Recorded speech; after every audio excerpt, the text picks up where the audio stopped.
네, 오늘 말씀의 제목은 대접을 받고자 하는 대로 대접하라입니다. 한번 따라해보세요. 대접을 받고자 하는 대로 대접하라. 네, 이것은 기독교 황금률이라고도 하죠. 그러나 이것은 기독교만의 황금률이 아니고 실제로 이 세상 모든 사람들이 남에게 대접을 받고자 하는 대로 남을 대접하며 살면 당장의 평화가 올 거예요. 전 세계적인 모든 문제들이 다 해결될 거예요. 그런데 이 남에게 대접을 받고자 하는 대로 너희도 남을 대접하라는 이 말씀이 얼마나 중요하냐면, 사실 우리가 일상에서 많이 들었던 원수를 사랑하라는 거나 그 저주하는 자를 위해서 축복하라는 거나 겉옷을 빼앗는 자에게 속옷까지 주라는 이런 말씀들이 실제로 얼마나 우리 삶에 밀접한, 나와 관계가 있는 말씀인가, 그거를 깨닫기가 힘들거든요. 그런데 남에게 대접을 받고자 하는 대로 너희도 남을 대접하라는 이 말씀을 어떤 마스터키로 해가지고 그 27절부터 30절에 있는 내용들 하나하나를 풀어가면은, 와, 이거 정말 놀라운 이야기구나. 그러니까 앞에서 말하는 원수를 사랑하라든지 이런 것들이 마음에 와닿지 않지만, 남에게 대접을 받고자 하는 너희도 남을 대접하라는 이 말씀을 그 각각의 구절들에 대입을 하게 되면 명확한 진리들이 나옵니다. 그리고 정말 그 원수를 사랑해야 되는 이유가 뭔지를 비로소 깨닫게 되는 은혜가 있게 되죠. 자, 첫 번째 여러분, 이 진리를 통해서 우리가 생각해야 할 게 있습니다. 그것은 원수와 동료의식을 가지라입니다. 한번 따라해보세요. 원수와 동료의식을 가지라. 지금 여러분, 우리가 살고 있는 이 땅에 엄청난 비극과 이 갈등, 이 모든 것의 원인은 뭘까요? 그것은 사실 어디나 가나 우리 인생에는 원수라는 대상이 있어요. 근데 원수가 없는 세상이 없어요. 그림자처럼 따라다닙니다. 그리고 떼어놨는가 생각하면 어느새 옆에 붙어와 있고요. 이제 드디어 난 아무 원수가 없다고 생각하면 마침 봄에 여기저기서 풀이 돋아나듯이 원수들이 가는 곳마다 생겨납니다. 피할 방법이 없습니다. 우리는 죽을 때까지 원수들을 직면하면서 살 수밖에 없습니다. 우리 운명의 사슬처럼 원수들이 우리를 이렇게 연결되어 있는 그런 환경 속에서 살 수밖에 없다는 거죠. 주님께서는 이 원수에 대한 우리의 인식의 오류와 함께 우리 자신의 자아상을 새롭게 재설정해 주는 말씀이 오늘 놀랍게도 6장 27절에 나와 있습니다. 자, 6장 27절 한번 같이 읽어보도록 하겠습니다. 그러나 너희 듣는 자에게 내가 이르노니 너희 원수를 사랑하며 너희를 미워하는 자를 선대하며, 이렇게 나옵니다. 여러분, 이 말씀 자체로만 보면은 그냥 윤리적인 굉장한 중압감이 오잖아요. 원수를 사랑하고 미워하는 자를 선대하라 그러니까 이게 할 수 없는 걸 지금 이야기를 하시거든요. 근데 이것을 윤리적인 계명으로 보는 게 아니라 아까 말했던 대로 남에게 대접을 받고자 하는 대로 너도 남을 대접하라라는 이 개념으로 이 구절을 다시 한번 볼 필요가 있다는 거죠. 자, 이걸 만약에 그런 식으로 생각한다면, 자, 원수를 뭐 하라고요? 사랑하라. 또 미워하는 자를 선대하라. 이것을 남에게 대접을 받고자 하는 데서 너무 남을 대접하라라는 구절을 딱 연결해서 한번 보도록 합시다. 자, 그럼 여러분이 원수를 대할 때 원수가 여러분에게 어떻게 대접해 주기를 원해요? 어느 날인가 미안했어, 사랑해. 그리고 그렇게 나를 미워했던 사람이 나를 선대하면 얼마나 내가 좋겠어요. 그런 대접을 원수에게 받고 싶죠? 아니에요? 원수는 계속 나를 미워해야 돼요? 어느 날인가 잠 못 이루고 괴롭혔던 그 원수가 나를 막 선대하고 미안하다고 사랑하는 그 날이 온다면 다리 쭉 뻗고 자겠죠. 꿀잠을 자겠죠. 너무나 행복하겠죠. 그게 천국이 되겠죠. 여러분, 그런 걸 꿈꾸잖아요. 그러면 여러분 원수에게 그런 대우를 받기를 원하면서 우리는 원수를 그렇게 대하지 않잖아요. 완전히 모순덩어리예요. 내가 그런 대우를 받고 싶으면 내가 원수에게도 그렇게 해주면 될 텐데 안 해주고 그런 대우만 받기를 바라는 거죠. 그러니까 여러분, 만약에 남에게 대접을 받고자 하는 대로, 원수에게 너가 대접을 받고자 하는 대로 원수를 대하라 그러면은요, 원수를 사랑하라는 게 무슨 말인지 알 거야. 그죠? 나를 미워하는 자를 선대하는 것이 얼마나 중요한 문제를 알게 되죠. 그런데 여러분, 이게 왜 안 될까요? 내가 받은 그동안 상처가 있는데, 내 감정이 지금 복받치고 있는데, 내 자존심이 뭉개질 문제인데 원수를 사랑해? 죽여야지. 도저히 미워하는 자를 선대할 수가 없죠. 자꾸 우리 속에는 악이 받쳐오는데 어떻게 하겠어요? 근데 이게 어떻게 가능할까요? 여러분, 이 말씀에는 그래서 굉장한 진리가 담겨 있는 겁니다. 원수를 사랑하라는 게 무슨 말일까요? 여러분, 인간은 누구나 나나 남이나 같은 수준, 같은 동류의 존재다라는 것이 전제로 깔려 있는 겁니다. 우리는 원수와 나를 이분법적으로 딱 생각을 합니다. 원수와 나는 절대로 같을 수가 없어. 수준이 달라. 흑백 논리로 절대로 섞일 수가 없어요. 완전히 딱 분류된 다른 별종이라고 생각해요. 원수 저런 것들은 없어져야 돼. 나는 그러면 있어야 돼. 없어지면 안 돼. 그런 생각을 하고 있죠. 근데 하나님이 보시기에는 원수나 나나 동급이라는 거예요. 자, 왜 그런가 이제 생각해 봅시다. 예수님 보시는 것도 마찬가지죠. 오늘 예수님께서 원수를 뭐 하라고요? 사랑하라 그랬어요. 근데 그 동일한 예수님께서 내 이웃을 내 몸처럼 사랑하라고 했어요. 그러면 사랑의 대상에 관해서 동류예요. 그죠? 원수, 이웃, 나 다 어떤 대상이에요? 누구는 미워하고 누구는 사랑할 대상이 아니라 다 사랑의 대상으로서 예수님 보실 때는 똑같다, 동류다라고 이야기를 하는 거예요. 그러니까 여러분, 원수에 대해서 우리 인류가 크게 착각하는 게 있어요. 그것은 원수와 나는 질이 다르다, 수준이 다르다는 착각이에요. 그러나 성경은 명백하게 이야기하죠. 로마서 3장 10절에도 뭐라고 같이 있습니다. 의인은 없나니 하나도 없으며. 그 무슨 말이에요? 다 똑같은 죄인일 뿐이다. 그러니까 여러분, 지금 모든 인간들, 모든 민족, 모든 설화, 속담, 모든 것에 가장 심각한 인간의 인식 오류가 뭐냐면 악인 따로 있고 의인 따로 있다는 착각이에요. 아니에요. 인간은 죄인일 뿐이에요. 여러분, 이런 의미에서 본다면 원수와 나는 다를 바가 있어요, 없어요? 없어요. 여러분이 보기에 저 나쁜 놈 하는데 다른 항목에서 보면 나보다 훨씬 의로울 수 있어요. 그런 수준의 사람이 하나님께 원수의 정의를 행하십시오, 하나님이 그러시면 안 되죠. 세상 심판하시는 일과 공의를 행해야 되지 않겠습니까? 하면 나 좀 죽여주십시오라는 거랑 똑같은 거예요. 그러므로 예수님의 말씀을 듣는 사람들에게 남에게 대접을 받고자 하는 대로 남을 대접하라는 것은 원수나 니나 똑같으니까 똑같은 대접을 원하면 똑같은 대접을 해라는 거예요. 그것은 원수와 너는 동류다, 이런 이야기예요. 여러분, 결국은 내가 원수를 어떻게 대하느냐가 나를 어떻게 대해 주십시오라는 하나님 앞에 선언이나 똑같다는 걸 잊지 마세요.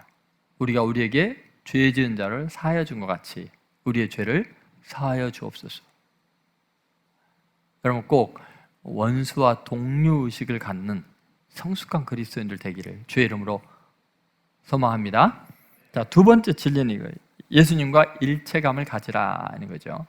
여러분, 인류가 지금 비극을 맞고 있는 가장 큰 원인 중에 하나가 원수가 따로 있고 의인이 따로 있고 악인이 따로 있고, 이거 문제였잖아요. 근데 또 다른 이유가 있어요. 근데 이 문제가 해결이 되어도 뭐가 문제냐면 나와 예수님을 너무 수준 다르게 생각을 하는 거예요. 일체감을 가질 때 비로소 희망의 세계를 만들어갈 수 있거든요. 예수님은 원래 그런 분이고 나는 나야 이래버리면 안 된다는 거예요. 예수님과 내가 일체감을 가지라. 그건 뭐냐면 예수님이 내 안에 계셔서 나를 통해서 예수님이 하고자 하는 일을 이루실 수 있다는 믿음을 가지라는 거예요. 그래서 예수님이 하신 말씀이 너무나 놀라운 말씀이 주어지는데, 누가복음 6장 28절, 그 다음 이어서 나오는 말씀이죠. 자, 같이 읽겠습니다.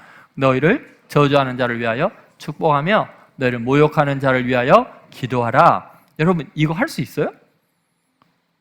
여러분을 저주하는 사람을 축복할 수 있어요? 배나 저주하지. 우리를 모욕하는 자를 위해서 여러분 기도할 수 있어요?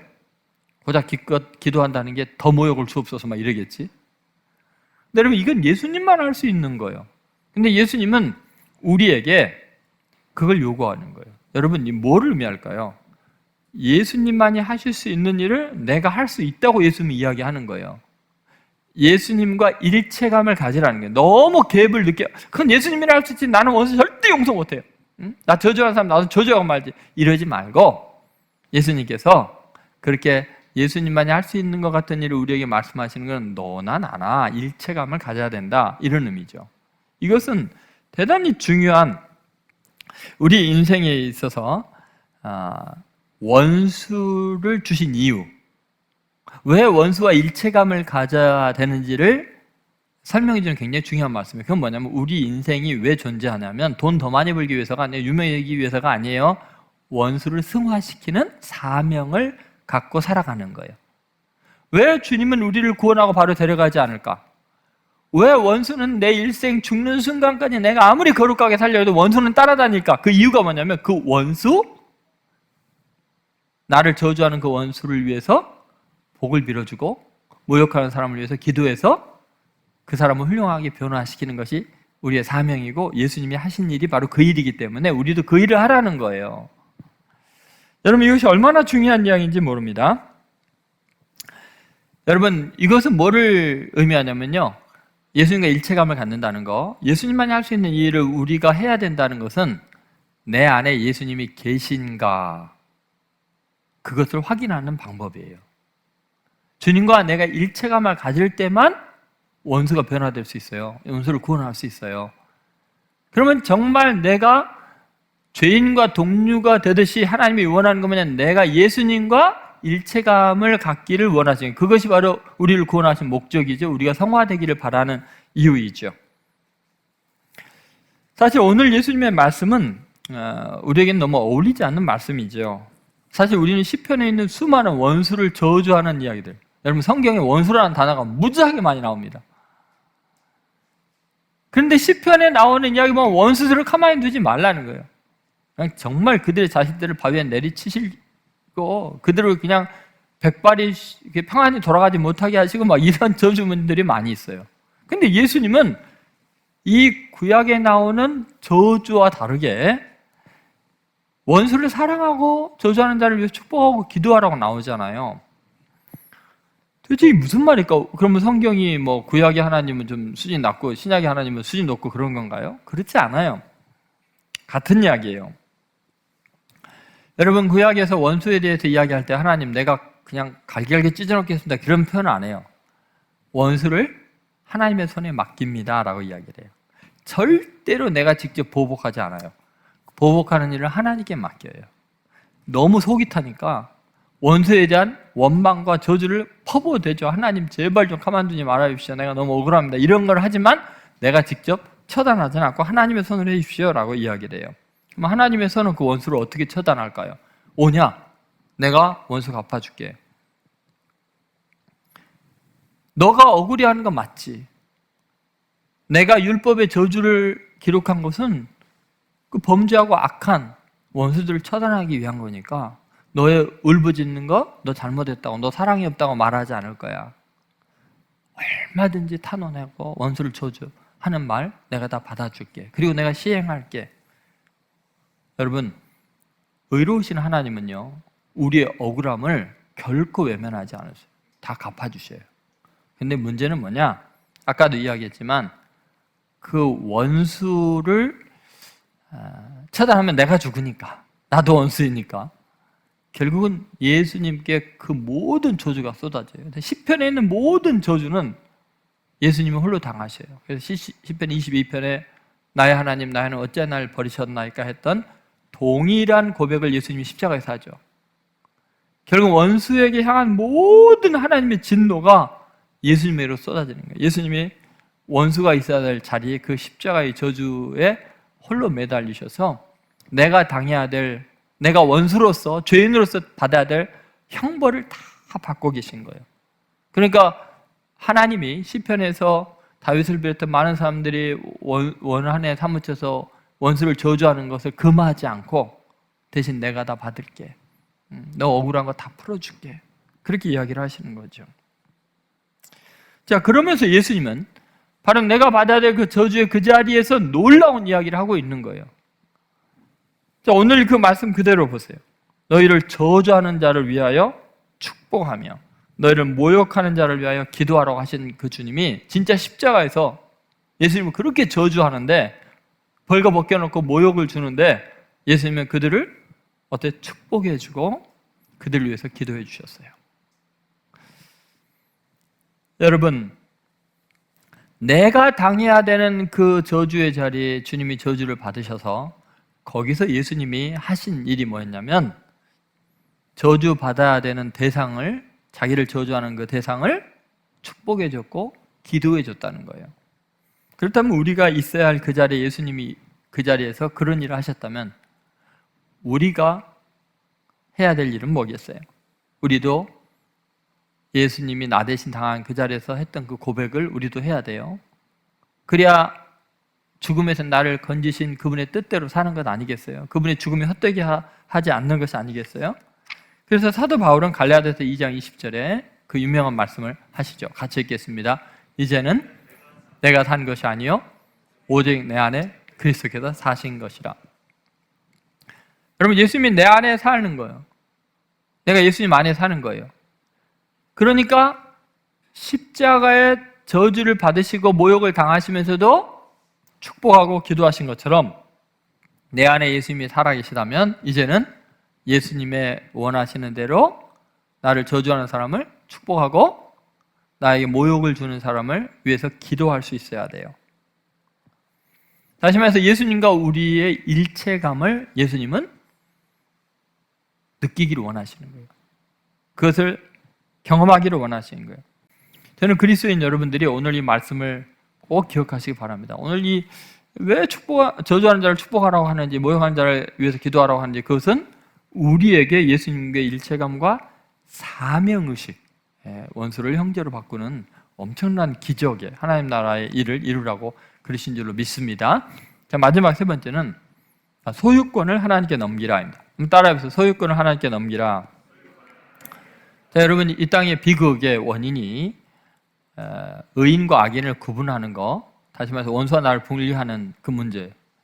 그러니까 원수와 어떤 동료의식을 가지라 했죠. 두 번째는 예수님과 일체감을 가지라 했죠. 그러니까 예수님은 예수님이고 나는 나랑 너무 수준 차이를 나눠버리니까 이 땅의 비극이 해결이 안 된다는 이야기를 했어요. 근데 세 번째, 이 땅의 비극의 원인이 있어요. 그건 뭐냐면 인간의 탐심이에요. 소유욕에 지나치게 집착하고 있다는 거예요. 무조건 넣고 남의 것을 내 걸로 만드는 거, 저기에 쌓여있는 걸 이쪽으로 쌓이게 하는 게 성공이고 이것이 인생의 목적인 걸로 착각하고 있다는 거죠. 근데 여러분, 이것은요, 아까 앞에서 그런 것들이 전부 다 인식 오류고 착각에 기인한 것처럼 역시 물질의 문제, 소유의 부분도 심각한 인식의 오류를 갖고 있어요. 우리가.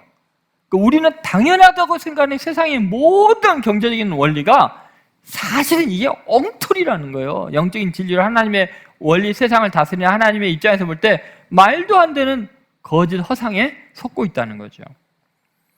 여러분, 남에게 대접을 받고자 하는 대로 남을 대접하라 라는 게 뭐예요? 저런 사람이 좀 나한테 도와줬으면 좋겠다, 저 사람이 많이 갖고 있는 걸 좀 나한테 나눠줬으면 좋겠다 하는 것처럼 나도 그렇게 하라는 거예요. 내가 소유권을 누리고 싶으면 다른 사람의 소유권을 또 인정해 줘야 되는 거죠. 그런데 세상 사람들 아니죠. 내 것도 내 거고 저 사람 것도 내 거야 되고 저 사람 것에 머물러 있고 쌓여 있으면 배 아파서 못 살고, 이게 말도 안 된다는 거죠. 그럼 이게 왜 중요한가 이제 보시죠. 6장 29절 30절에 보면은 정말 우리가 실천하기 힘든, 이 세상에 살아가면서 저렇게 살면 못 살아남지 하는 이야기를 하시죠. 같이 있습니다. 내 입뺨을 치는 자에게 젖밤도 돌려대며 내 겉옷을 빼앗는 자에게 속옷도 거절하지 말라. 내게 구하는 자에게 주며 내 것을 가져가는 자에게 다시 달라 하지 말며. 자, 여러분, 오늘 이 말씀을 가만히 생각해보면은 정말 악의를 가지고 뺨을 때리면서 협박해갖고 겉옷을 달라 그러죠. 그러면 속옷도 거절하지 말고 주라 그래요. 내게 구하는 자에게 주고 가져가는 자에게 달라 하지 말라. 그럼 이거 뭐 빈털이로 어떻게 하라는 거예요? 근데 저는 만약 제가 제자들에게 이런 말을 할 수 있을까를 한번 생각해 봤어요. 제가 여러분에게 오늘 2부에 온 여러분들은 무조건 다른 사람한테 주세요. 그렇게 이야기 못해요. 왜냐하면 그럼 내가 먹여 살려야 되거든. 근데 예수님은 그 말을 할 수가 있는 분이세요. 다 뺏겨도 걱정하지 마. 내가 창조주인데 뭐 내가 다 공급해 주니까. 나 하나 빼앗기냐? 그러면 내가 100개 주면 되지 뭐. 여러분, 만약에 여러분이 어마어마한 부자라면 뭐 친척이 와서 나 100만 원 이거 손해봤는데 어떻게 하죠? 그러면 그냥 줘버려. 내가 너한테 1000만 원 주면 되잖아. 그게 가능한데 우리는 그렇지 못하잖아요. 여러분, 만약에 우리가 이 말씀을 실천할 수 없는 이유가 뭐예요? 이 말씀하시는 분이 예수님이고 창조주시고 무의 유를 창조하시는 하나님이시라면은, 그 진짜 믿는다면 하나님 저 시킨 대로 했는데요? 책임지세요. 그럴 수가 있잖아요. 근데 우리는 그분을 그렇게 믿지 않아요. 왠지 그분도 좀 가난할 것 같은 착각을 하나 봐요. 내 수준 정도 생각하나 봐요. 그래요, 여러분? 여러분, 하나님의 말씀이 진리인 줄 우리는 믿습니다. 여러분, 하나님께서 우리에게 가장 많은 걸 주기를 원하시는 하나님이세요. 그래서 여러분 성경을 읽어보면 구하라, 찾으라, 두드리라 맨날 입을 넓게 벌려 기도하라 이런 게 뭐예요? 다 주고 싶어서 어쩔 줄 모르는 하나님 아버지의 마음이에요. 근데 그분이 우리에게 마음껏 부어주고 싶은데 받을 수 있는 자격이 있는 사람이 어떤 사람이면 소유 욕망에서 자유로운 사람, 노예가 아닌 사람에게만 줄 수 있거든요. 진짜 소유권을 가질 수 있는 사람. 그래서 주라. 빼앗아가면 다 줘라. 내가 채워주면 원수가 가져가는 것보다 훨씬 많이 누르고 흔들어 채워질 수 있기 때문이다. 하나님이 얼마나 우리에게 주는 것을 좋아하시냐. 로마서 8장 32절 제가 읽어드릴게요. 자기 아들을 아끼지 아니하시고 우리 모든 사람을 위하여 내어주시니까 어찌 그 아들과 함께 모든 것을 우리에게 주시지 아니하겠느냐. 하나님이 얼마나 우리에게 주기를 원하시는 분인지 알았죠? 자기 독생자까지 아낌없이 줄 정도니까 구하는 자에게 왜 안 주겠어요? 우리의 필요할 때도 왜 안 주겠어요? 저는 오늘 이 진리의 말씀을 여러분이 어떻게든지 여러분의 삶에 실현할 수 있도록 한번 노력해 봤으면 좋겠어요. 첫 번째는 뭐였어요? 원수와 동료의식을 가지라. 내가 미워하는 그 사람이나 나나 동일한 입장이고 같은 죄인에 불과하다. 악인, 의인 구별할 자격이 없다. 하나님 앞에서. 두 번째는 뭐냐면 예수님과 일체감을 가지라. 그래서 나를 저주하는 자를 위해서 축복하고 모욕하는 자를 위해 기도할 수 있는, 예수님이 날 위해서 그러셨기 때문에 예수님은 그렇게 하세요. 나는 다릅니다. 나는 못 참습니다. 그러지 말고 예수님과 일체감을 가져라. 그리고 소유에 있어서 자유한 사람이 되어라. 그럴 때 하나님이 우리에게 진정한 소유를 채워준다는 거죠. 만약에 여러분 오늘 이 진리의 말씀을 여러분 개인 한 사람 한 사람이 실천하기 시작하잖아요. 반드시 여러분의 가정에 하나님 나라가 임합니다. 여러분 부자 됩니다. 여러분 직장에서 이대로 살아가면 거기에 평화가 있고 여러분 한 사람 때문에 분위기 바뀝니다. 그리고 우리 예수님교회 교인들이 정말 이 진리의 말씀대로 살기 시작하면 우리 민족에 엄청난 일들이 일어날 거요. 그리고 이 복음을 전하고 이 말씀대로 남에게 대접을 받고자 하는 대로 남을 대접하라. 그 원칙대로 이 세상이 돌아가기 시작한다면 이 세상은 당장 천국으로 바뀝니다. 여러분 꼭 여러분부터서 실천하고 저부터서 온전하게 순종하는 복된 시간 되기를 주의 이름으로 축원드립니다.